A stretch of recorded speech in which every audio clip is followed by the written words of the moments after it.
The best weekend in football just passed, and all I can think about is how in the heck did the 49ers get back to this point next year? We'll talk about it next.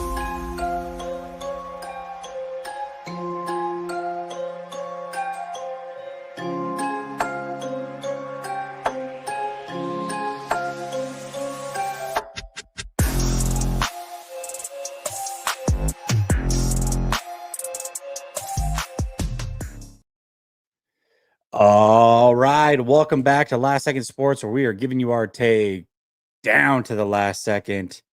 It's been a while since I've done a live. This whole offseason schedule is a little weird when football's still going on. I'm not going to lie. But Bleacher Report's been going really well. I've seen a few of you over there supporting me. I appreciate that big time. And I talked about this a little bit on Bleacher Report, but I'm going to go more in depth here because those shows are definitely shorter than what I can run here on my own platform. So that being said, see how y'all are doing. Short answer is not with Kyle. They can't unless they can make a new CMC. Looks like Lamar didn't execute.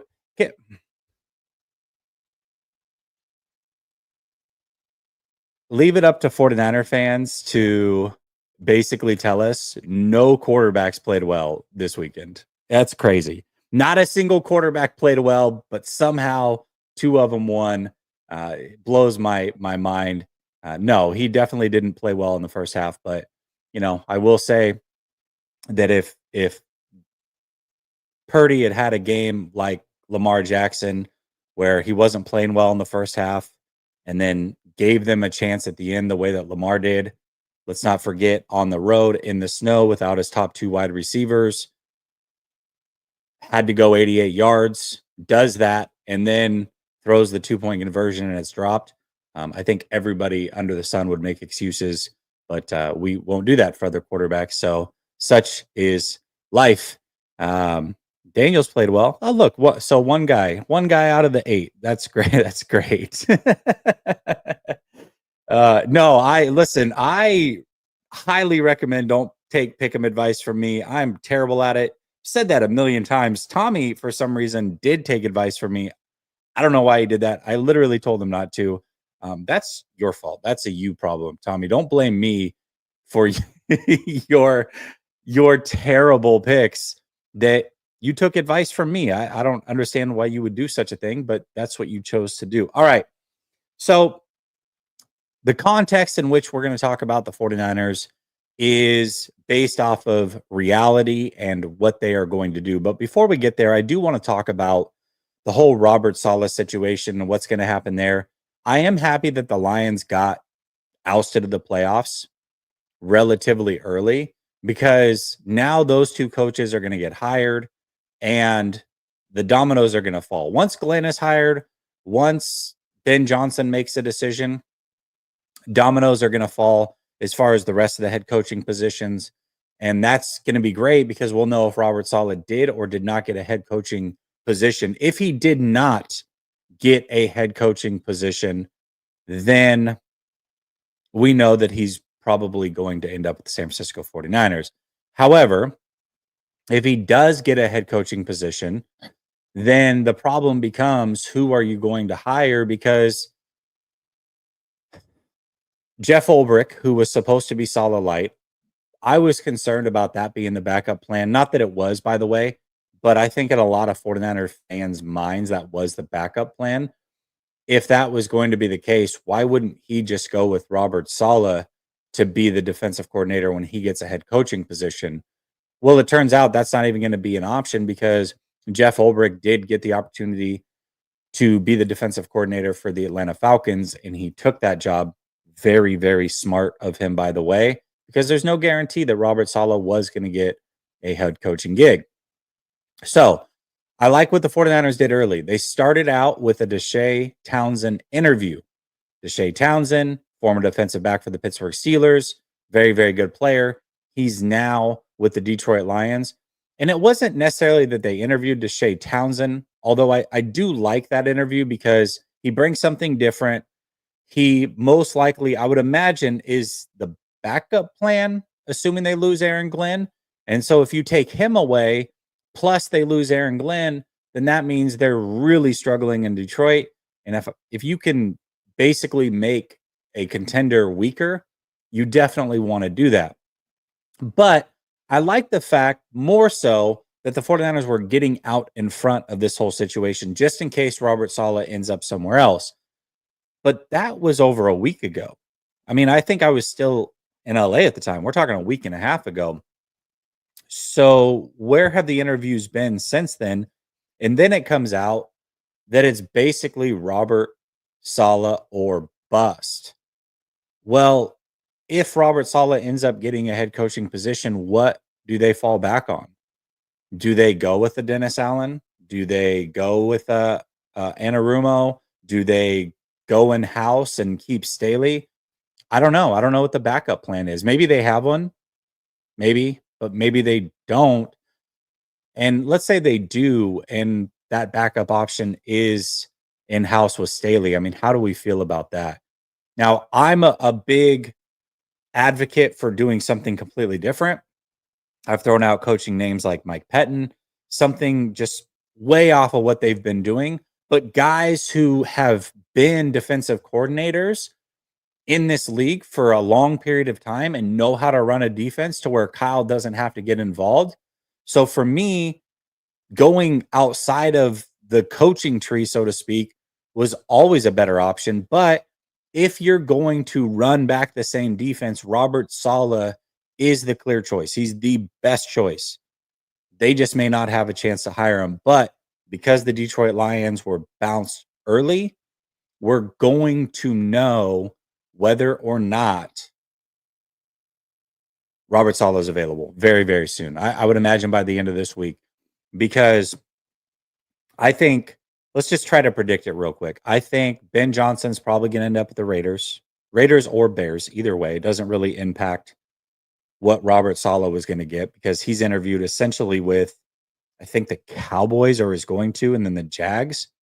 So he'll get Raiders or Bears. Aaron Glenn, I think, is going to end up with the Jets. He's choosing between the Jets and the Saints. So either way, it doesn't impact anything. I think if Jacksonville wants Robert Saleh, that's going to get done. And once those guys are gone and they don't choose Jacksonville, which I doubt they will, Robert Saleh might end up being the choice. So if that's the case, we're going to know early. And then the 49ers, what are they going to do? What is the backup plan? And it's frustrating because the San Francisco 49ers, for a whole postseason press conference, as soon as the season ended, they had their press conferences. They made the announcements at that time that Sorensen was going to step down. They were going to figure out what to do with him. Sounds like he'll be the special teams coordinator, which, again, not a big fan of that, but whatever. They talked about how it's almost a blessing in disguise that they're not in the playoffs for the first time in a while, because unlike last year, they're not going to be forced into essentially hires they don't want to make. They're not going to be left out in the cold without being able to interview the cream of the crop because they're not in the playoffs. They can get out in front of all of this. And all of that sounds great, but they haven't done that. So it's one thing to say it, it's another to do it. The 49ers are not out in front of these positions. They're just waiting for Robert Saleh, it sounds like. And that is worrisome to me. Very, very worrisome. So that's where it stands with Robert Saleh.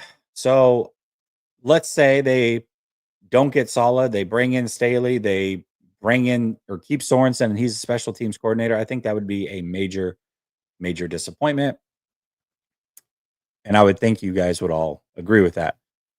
Matt Sanders says the Niners need to draft a quarterback. The 4 guys left are 1 Hall of Famer and 3 very mobile quarterbacks with amazing arms: Goff, Stafford, Burrow, Purdy, Mayfield, all at home. It's funny that this is a revelation all of a sudden, that you have to have like Hall of Fame caliber quarterbacks or elite quarterback play. And Matt, I'm not saying this is a new revelation for you, but I'm seeing this a lot all of a sudden based off the quarterbacks that are left. This has been the case since the salary cap era. I've been saying this for 2.5 years on this channel. You have to have an elite quarterback if you're going to pay said quarterback.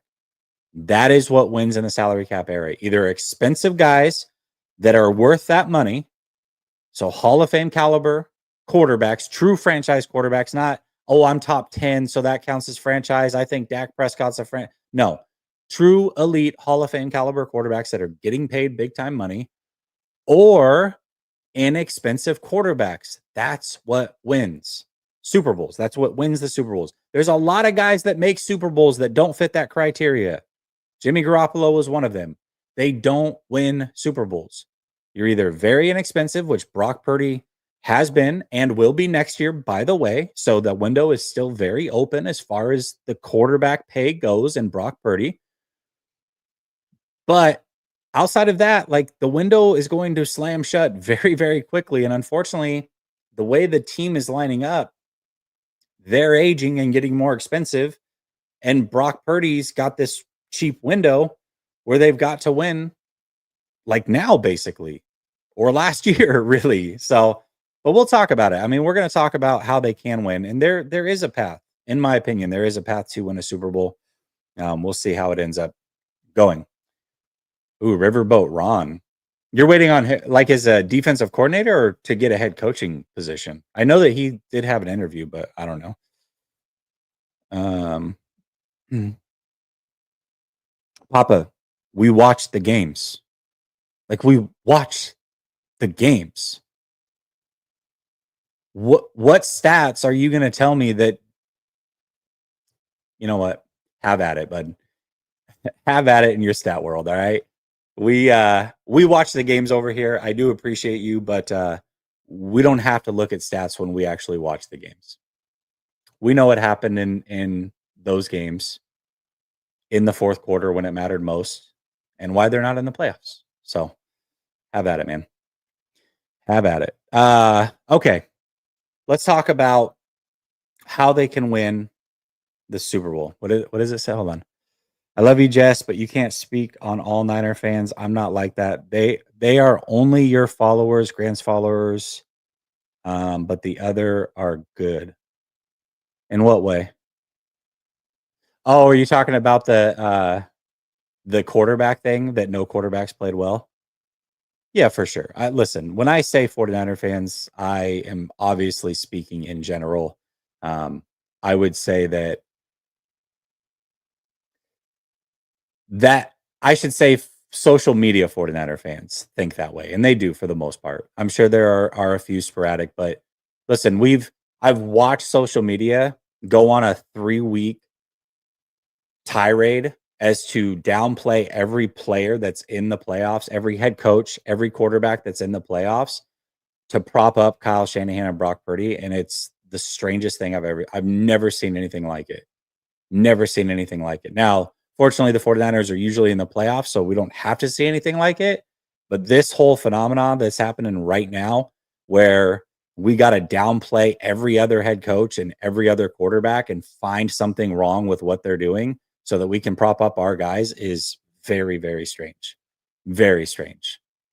So, all right, let's talk about how they do win a Super Bowl, or how they get back into contention. Because they've got this short turnaround where they've got to make it happen, essentially, right? So I think the way to compete again, number one, is the stars have to be the stars. And I've got 5 things here that have to happen, in my opinion, for them to be able to compete. The stars have to be the stars. Debo, Ayuk, Trent, CMC. All of these guys are most likely going to be on the team next year. Debo, I think, is the only one that's in question.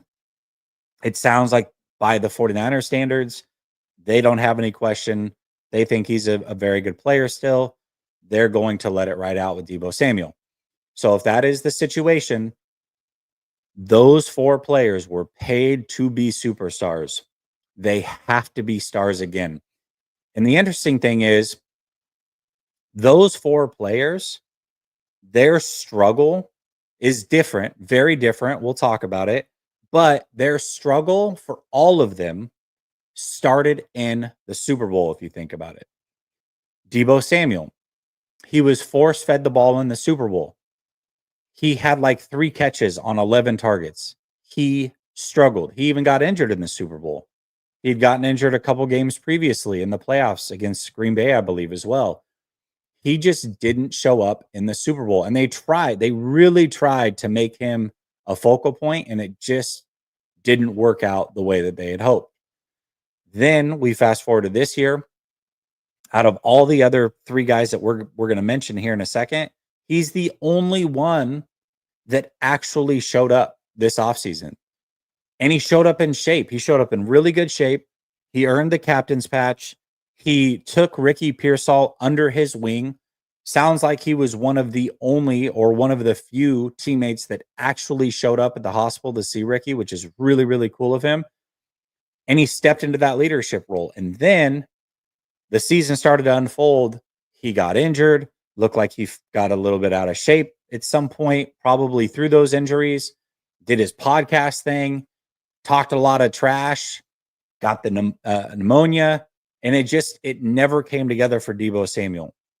He has to step up. If he's going to get paid the money he's going to get paid, or even worse, if the 49ers are going to rework his contract and extend him essentially another year to free up some money, then he has to get back to that superstar level. He has to play elite football. So that's number 1. Brandon Ayuk. Brandon Ayuk, for many different reasons than Deebo Samuel, did not have the season that he was expected to have. He went all off season, had the back and forth through the media with the San Francisco 49ers. By the way, he was right about Jaden Daniels. Give him credit for that. But Brandon Ayuk sits out all training camp, wants the big time money. The trade talks to the Pittsburgh Steelers and the New England Patriots come and go. Cleveland was even thrown in the mix, a couple other teams. And eventually he does end up signing with the 49ers, but he doesn't have a proper offseason. He doesn't have a season where he can work with Brock and with the other young receivers and be a leader. He doesn't have an offseason where he can be in football shape. And immediately, he doesn't look like himself as soon as the season starts. Now, he had one pretty dang good game. I can't even remember which one it was anymore because it was so long ago. But he does have one pretty good game. And then against the Chiefs, he ends up wrecking his knee and is out for the season. Now, the question mark with him is when can he truly return? Because it sounds like it's not only an ACL, but there was multiple things wrong. So when can he get on the field, number 1? And when can he be himself, if ever, number 2? So Brandon Ayuk has to be Brandon Ayuk again, especially now that he's getting paid. This will be the first season of his new contract. He has to live up to that contract.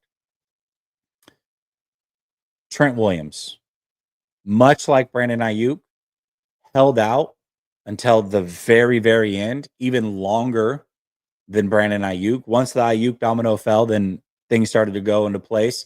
But Trent Williams was out until like the final week that he could be out, essentially, trying to get a rework of that contract.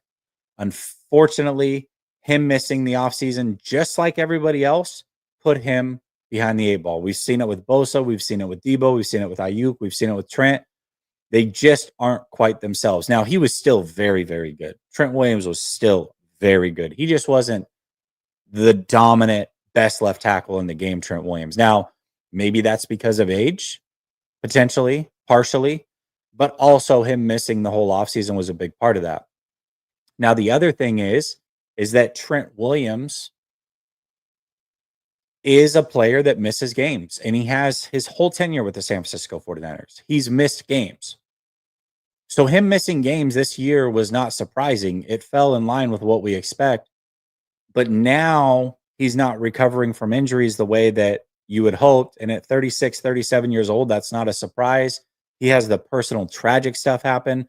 Just multiple reasons that this season was not a great season for him. And real quick, I do want to go back to Ayuk because I talked about for all of these guys, the struggle started in the Super Bowl. Well, Brandon Ayuk, because Deebo Samuel was targeted so much, he wasn't being targeted. He wasn't really a part of the game plan in the Super Bowl. So because of that, his Super Bowl, he struggled as well. Debo struggled, he struggled. Trent Williams, talk about struggling in the Super Bowl, starting their struggle in the Super Bowl, killed a whole drive essentially by himself. I think it was the second drive of the game. He gets a false start followed by a holding penalty, drive over, done. And that brings me to CMC, who killed the first drive of the Super Bowl. Moving the ball very well. CMC has the fumble. You have the high George moment. George Karlaftis gets the fumble. First drive over for the San Francisco 49ers. And CMC just never really got into a groove in that whole game. So CMC, his struggles also start in the Super Bowl. All right. This offseason for CMC. Now, remember, the calf situation started right before the playoffs last year. Didn't really hear much about it. He played really well. No big deal. Well, the calf strain lingers into this offseason. He sits out OTAs. He does so to get a rework of his deal because he has no more guaranteed money. He shows up at training camp. Very early on, he's out at training camp because of the calf strain. Well, the calf strain turns into bilateral calf strains, which turn into Achilles tendonitis bilaterally. And he goes from being questionable game one to being out until after the bye week. He doesn't play good football for the first few games back. Finally, he looks like himself in the Buffalo Bills game.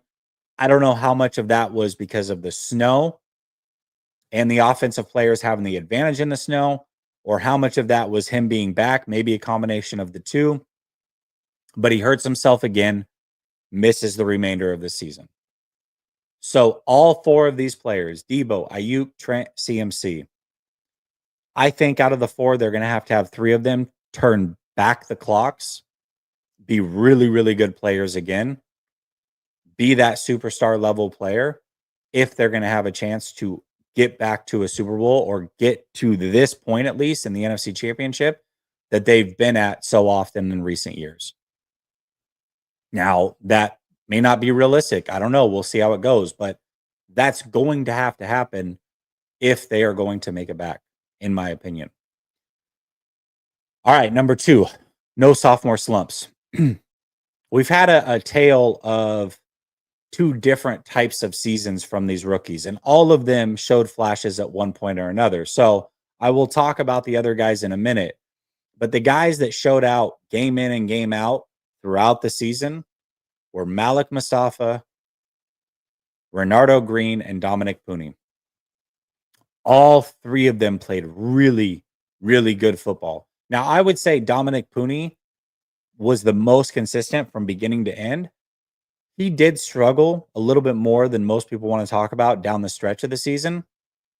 But I don't think that that's because he's all of a sudden not a good player. I think much like a lot of college players, they get worn down through the course of their first NFL season because they're not used to playing football that long. And I think that's what happened with Dominic Pooney. He took a little bit of a back step, but I would say from beginning to end of season, he played phenomenal football overall, as did Renardo Green, as did Malik Mustafa. All 3 of them have to be good players this upcoming year. None of them can have a sophomore slump. It's interesting because when we talk about the offensive line and retooling, rebuilding the offensive line, that's assuming that Dominic Pooney is the dominant force at right guard. If he all of a sudden is not that, this whole changing the center, changing the left guard, changing the right, whatever they end up doing, none of that matters because you're regressing at the right guard position. Like imagine he has a regression like Aaron Banks had from year 2 to year 3. Aaron Banks was pretty good in his second year. Remember, he kind of redshirted.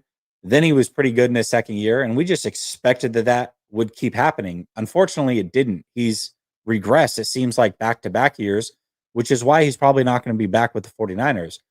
I don't necessarily think that's going to happen with Pooney, but it cannot happen with Pooney if they're going to be successful this year. And the same thing goes with Renardo Green, who is going to be put into the permanent starting lineup at outside corner because Charvarius Ward is likely going to be gone. So they're going to have to rely on Renardo Green to be a constant at that outside corner position and be one of the starters. Where this year, he got to ease his way into the lineup. He played really good. He was a starter for the most part, but there were times where he would be out and they would go with like Yadam or in Charvarius Ward. A lot of different lineup changes. He's going to have to be the permanent constant player next season. And I think he can be. And then Malik Mustafa, who played really well. It's interesting because Jair Brown, much like we talked about Aaron Banks, regressed. Well, Malik Mustafa cannot regress. Malik Mustafa with Talanoa Hufanga, who may or may not be back next year, those two together played really good football. Malik Mustafa played good football overall, regardless of who he was playing against. He's a little wild. Sometimes he'll miss his gaps, but for the most part, he played really good football. Those three cannot have sophomore slumps if the 49ers have a chance to win the Super Bowl. All right, so those are reasons number 1 and 2. Gizmo Maltese says, I say Saleh and Ryan were 50% of the 49ers' success. Do you agree? 50% of their success. It's a little rich for my blood. I think, say 50%.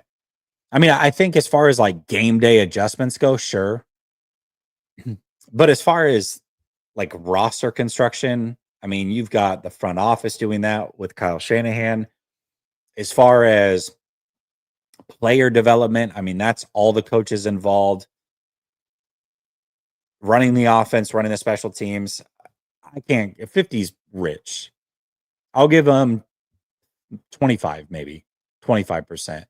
But that's big. 25% is massive. If all of a sudden you're taking a major back step in 25% of what you've been able to rely on consistently, it's hard. It's hard to win. Very hard to win. Ryan says we can win a Super Bowl with Purdy. I agree when he's cheap. I just don't want to pay him $50 million. I agree, but they're probably going to.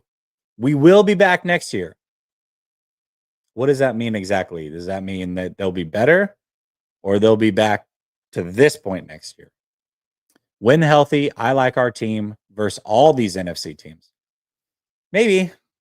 I mean, I don't disagree with that. I would say name recognition player for player, but as I just talked about, getting back to the Super Bowl, step 1 was the superstars playing like superstars. How confident are you that the big name guys and Debo, Ayuk, Trent, and CMC, who are now either a year older and or coming off a major injury, can turn back the clock? Because if they don't do that, I don't think the 49ers have a chance. I don't. It's just a bunch of names that used to be really good that are no longer good. Like the Houston Rockets in the 90s when they had like Charles Barkley and Scottie Pippen and, and Akeem Olajuwon and Clyde Drexler, who are all old, but really, really good once upon a time. Those guys have to step up.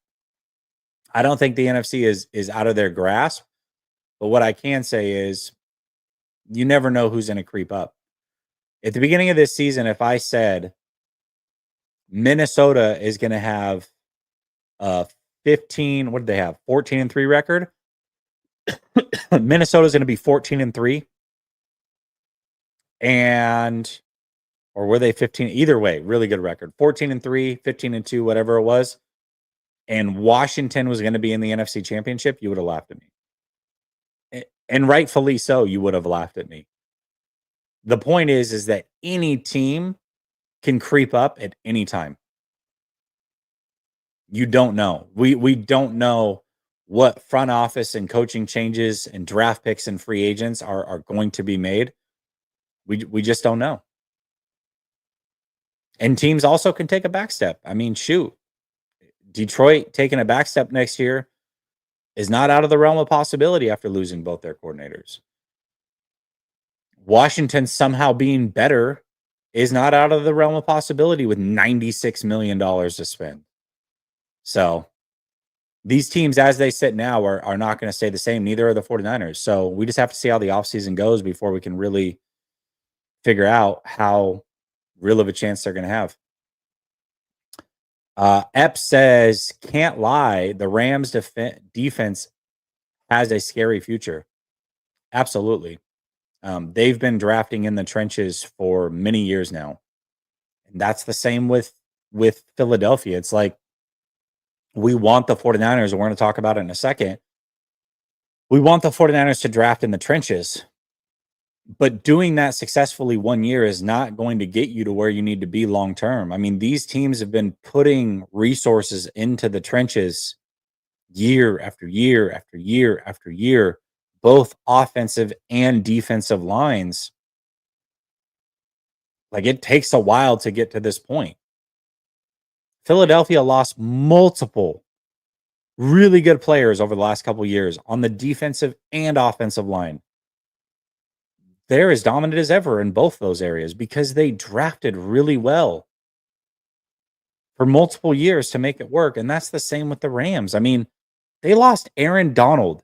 And by the end of the season, that defensive line was more dominant without Aaron Donald than it was the year prior with Aaron Donald. That's crazy. That's crazy. You don't just lose arguably the best interior pass rusher of all time who was still in his prime and keep it moving like nothing happened. It took a while, but they have put so many assets on that side that they were able to overcome it. Most teams don't overcome that. So yeah, it is. It's really impressive. Sir Cash Money says, honestly, I think we should be nicer to our homeless population. They are the first on the front lines if AI robots want to rise against the humans. Good point. I didn't think about it like that. We should probably just be kinder to all humanity, right? All right, reason number 3. We talked about 3 rookies and how they can't have sophomore slumps. But we also need to talk about 3 rookies who flashed but didn't quite put it together for the full length of the season for different reasons. Number 1, Ricky Pearsall. Let's not forget he was the number 1 pick for the San Francisco 49ers, number 31 overall, first round pick that they've had since 2021. And it started out very rocky for him. Multiple injuries, multiple shoulder injuries, shoulder subluxation. What does that look like for his future? Had it in college, misses a lot of time during training camp and OTAs, not able to really work out with the team the way that they would hope. Doesn't really flash because of that. Then, right before the season starts, he gets shot in the chest. It's like, what the heck? Out of all things, shot in the chest over a watch, like, it's crazy. Starts the season on IR. I don't think makes even his debut until like week 7-ish, I want to say. And it takes them a while to get going. They have their bye week. They come back against Tampa. He has the great touchdown reception. It's like, all right, here we go. Ricky Pearsall off and running. But then he gets quiet for a few more games. Doesn't even get targeted, which is crazy. Not on the field very often. You're like, okay, is it because Ricky's not very good? Can he not separate? What's going on? Brandon Ayuk is out. He just played really well. He's the first draft pick they have in this draft. Why isn't he getting the ball? So people are calling him a bust, like a bunch of crazy things, right? So then we get to the end of the season when the game stopped mattering, and Ricky Pearsall all of a sudden becomes a very, very heavy part of the 49ers game plan. And he excels with that being on his shoulders. Very, very good player, it turns out, at least for those couple games. So now that we've seen that, and I love that for his confidence going into next year, I'm curious to see when Ayuk is healthy, Jennings is there, Debo's there, how much run does he actually get? I hope it's a lot, because I think he brings something to this team that they do not have. Him riding that momentum from the tail end of this season into next year is going to be super important. So he's going to have to step up and be a big part of this team next year. Jacob Cowing, same light, had one really good catch to start the season out, had another one later in the season, was iffy at punt returner, but actually got better as the season went along at that position. But he just wasn't finding his way onto the field for whatever reason. And talk about bringing something different that nobody else brings. I mean, he can take the top off of defenses. Him being on the field is also going to be very important and contributing. Now, he doesn't need to be on the field every play. He's not that guy. But if they can run him in like a 2-2 out well role where he gets like 25% of the snaps, takes the top off, maybe gets one deep target a game to kind of loosen up the defense, I'll take it. So he needs to step up next year. And then Isaac Guerrero. I mean, my goodness. Really, really good pass catcher out of the backfield. Early on, looked a little bit rough. Remember, he's never been a guy to carry the full load of an offense. He's never been the go-to back, play in and play out. And I don't think he'll ever be that in the NFL, and that's okay. But he played really well at times. Man, he's a good pass catcher. He's a good route runner. They can use him. He can be a great third down back. He's also, turns out, when he makes the right decision, he's a home run breaker. So he needs to step up and be a bigger part of this team next year, especially if Jordan Mason's not going to be on this team. And it does look like that's a possibility. Now, he got pretty injured, it looked like, at the end of the season. But it sounds like he's good. Nothing major. He'll be able to play next year. And for all of these guys, I would expect all of them to take a step forward because it is now their second full season. They know what to expect. They're not training to get drafted. They are just training to be the best player they can be within the offense that they already know that they don't have to learn.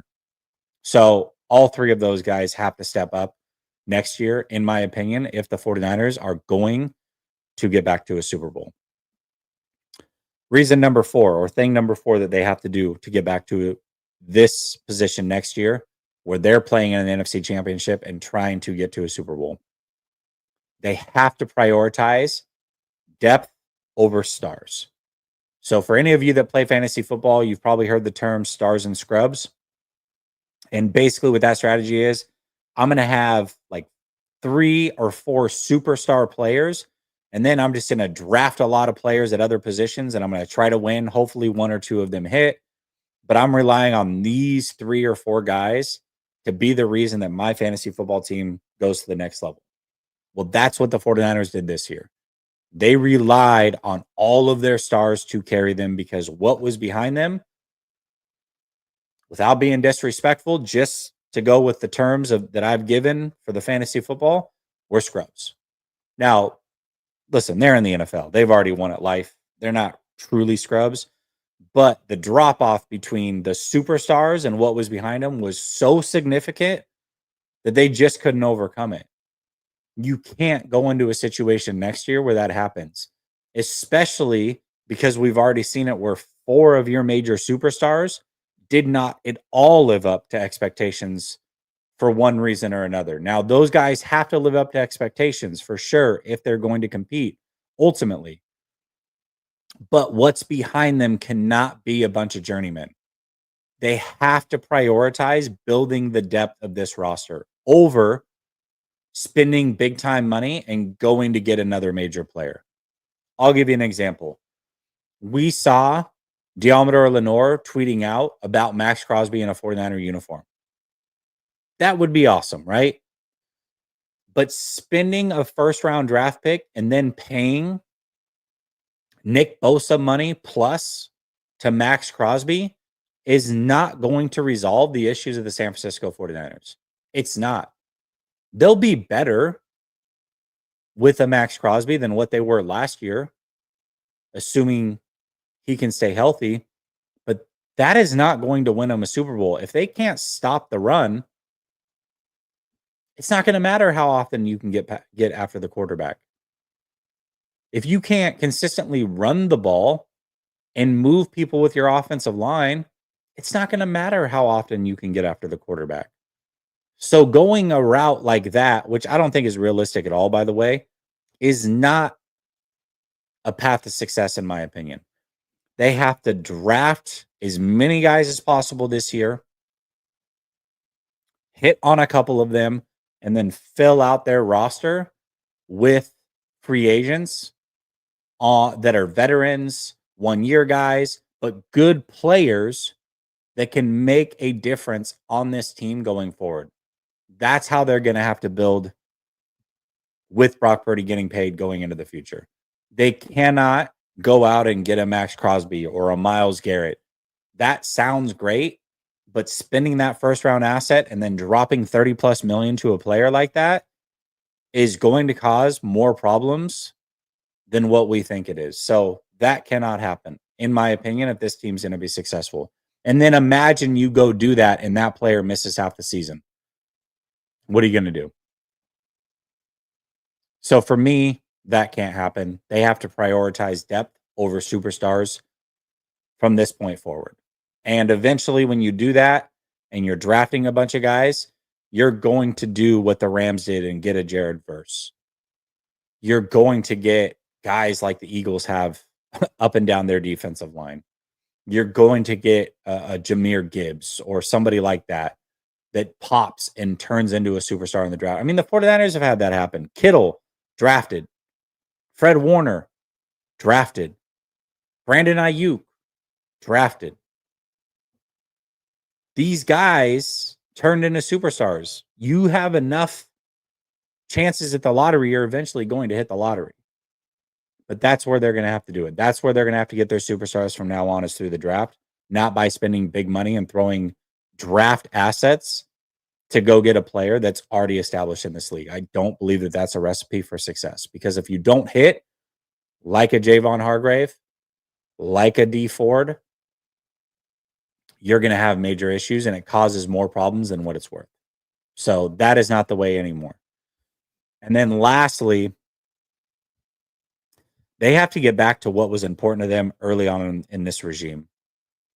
They have not been spending assets in the trenches whatsoever for the last few years. A few guys here or there, but not the way that they need to if they're going to be successful. And that was not always the case.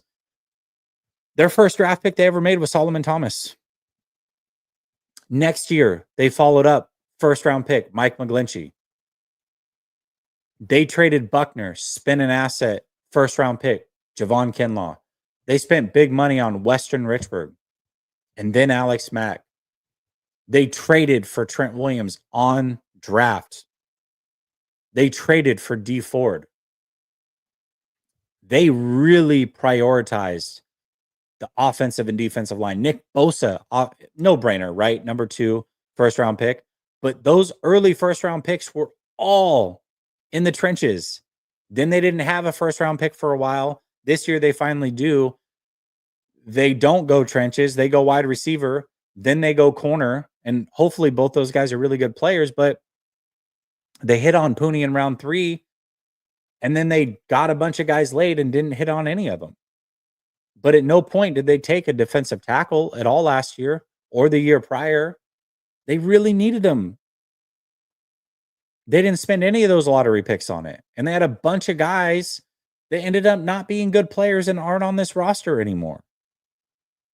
So they've got to get back to what was important to them very early on in this regime, building those trenches. And if they don't do that again this draft, and I don't see that happening, by the way, but if for some reason they only draft like one guy on each side of the ball and they wait till like round 3 to do it, they're in trouble. They're in serious trouble, in my opinion, long term. You cannot continue to not draft in the trenches and just expect that things are going to be okay. You cannot. And I don't think they're going to. I think they're going to spend quite a few assets in the trenches this offseason. I do. Because quite frankly, I don't think they're dummies. They're very frustrating at times.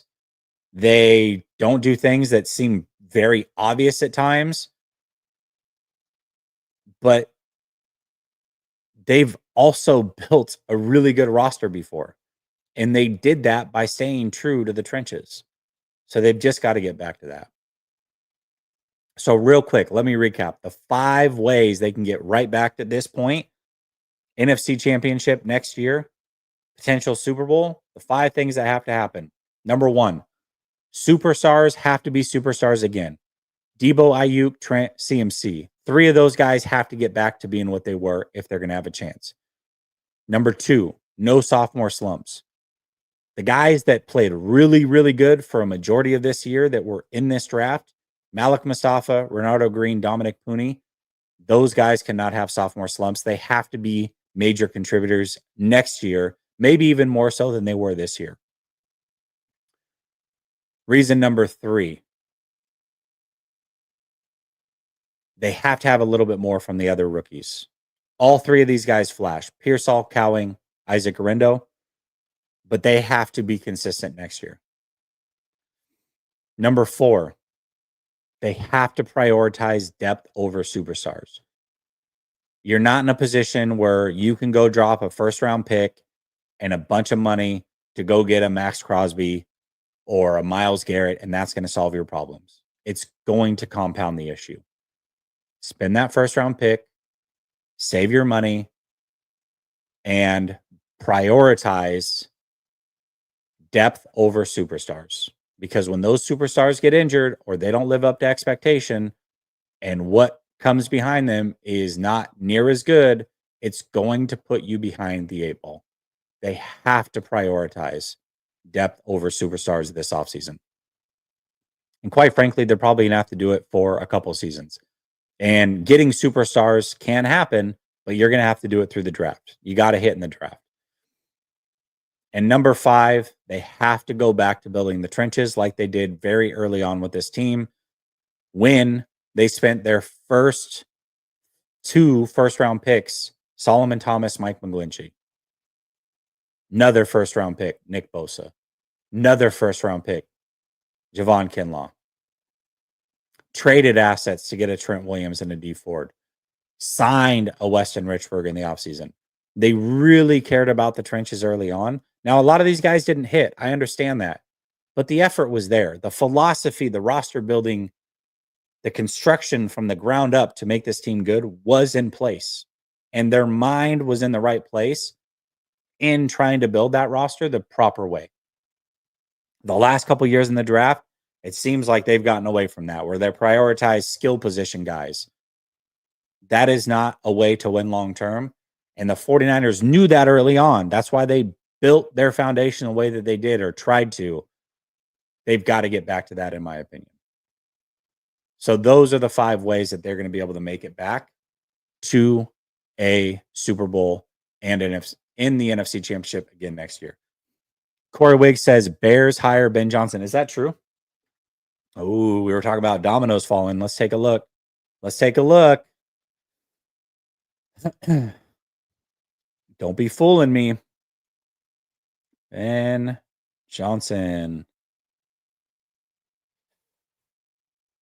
Bear down. Chicago is finalizing a deal to hire Lions offensive coordinator Ben Johnson as its next head coach. Okay, so this is what we talked about.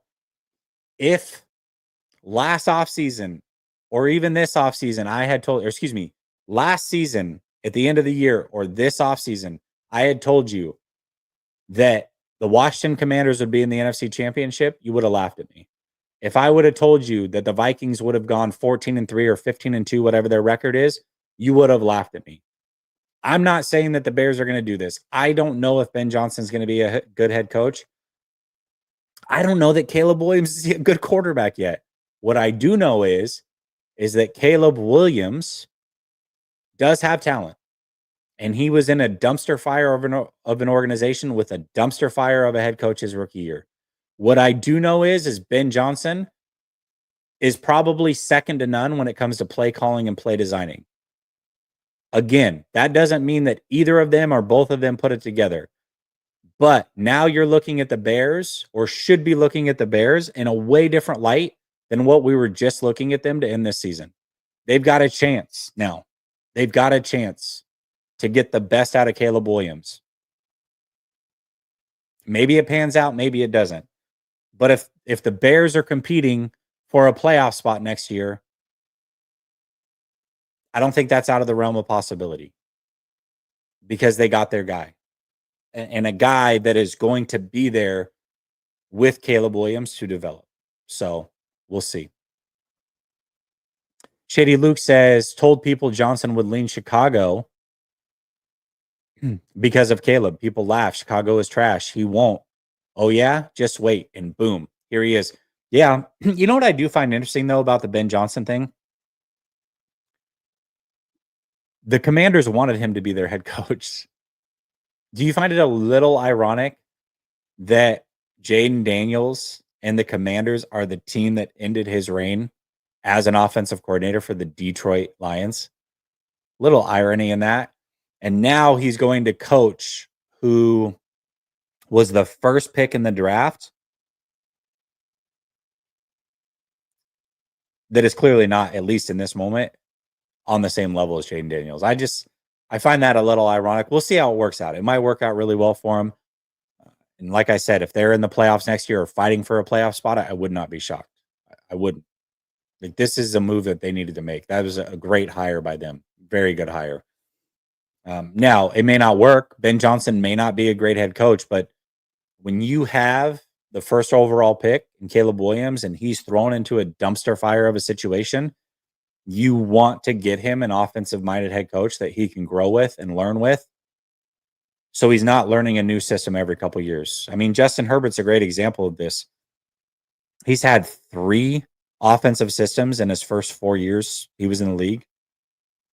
That's just not a way to be successful. Now, Herbert's extremely talented and he's overcome it. But you know who's not overcoming it? Trevor Lawrence. That's not a way to start out a career. So this is smart by the Bears. Does it ultimately work out? I don't know. We'll see. Sir Cash Money says, just gotta wait a year for the Bears to fire Johnson. Yeah, I'm sure. They'll probably fire him next offseason knowing the Bears. That is a Bears thing to do for sure. That's crazy. That is crazy. Man, and the NFC North's going to be, I see that you said it's going to be good. Yeah, for sure, but different, right? Like, if the Lions come back to the pack and win 10 games, would you be shocked? Same thing with the Vikings. The Packers, what does their future look like? Now, they're a very young team. They've got money. But is Jordan Love the guy? I don't know about that one. So we'll see. Corey Wiggs says he's bringing in Dennis Allen as his DC. Are you for real? No way. Dude, if that's the case, the 49ers, oh, dude, no way. Ben Johnson has been busy assembling a star-studded coaching staff. The leading candidate to become his defensive coordinator is Dennis Allen. Dude.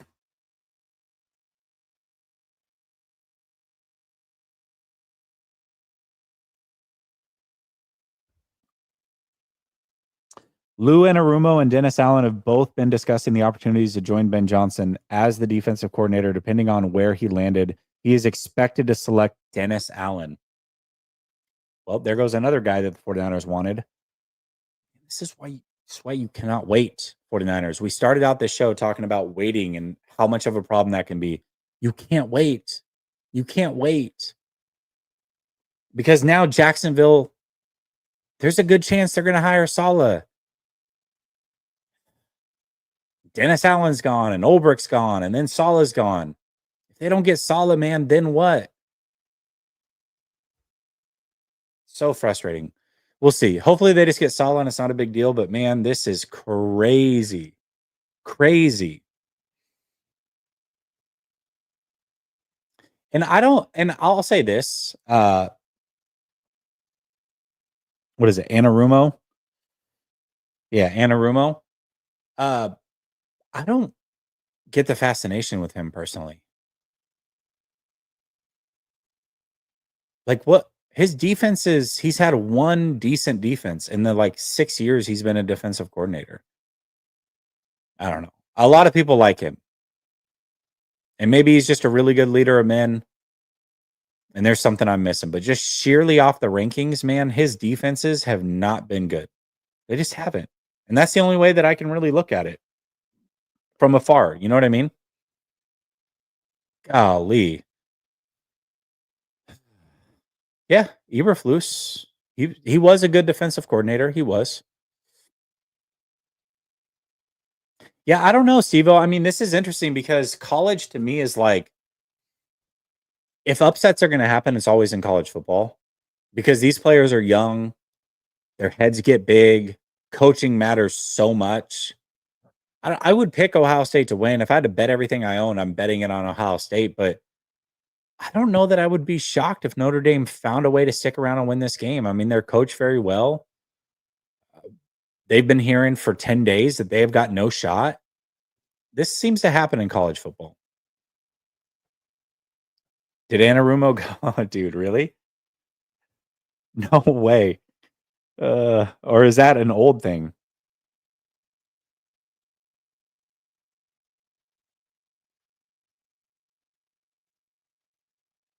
I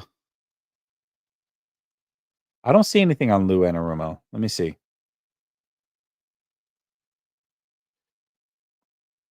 Maybe I'm missing it, but I don't see anything on him. Colts are expected to hire former. So there you go. Who are the 49ers going to get? This is crazy.